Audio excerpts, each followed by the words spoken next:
Ito po yung Greenland. Nandito po tayo sa bundok. Nag-hike po tayo. Maganda yung panahon ngayon, alas 11 po ng hating gabi, pero maliwanag pa rin.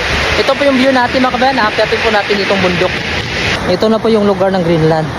Sa panahon ng summer po, nag-green po yung mga damo. At napapansin nyo dito, mayroon na pong mga ilog dito. Pwede pong inumin ito mga kabayan dahil napakalinis. Ayan po. Napaka-relax yung tunog ng tubig dito. Masarap po mag-hike mga kabayan dahil dito walang patayan yung ilaw. 24 hours po dito mayroong liwanag sa panahon ng summer. Ito po yung buong paligid natin.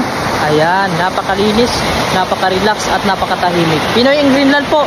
Huwag nyo naman po kalimutan i-follow yung ating Facebook page at yung ating YouTube channel. I-subscribe nyo naman po para sa maraming mga video.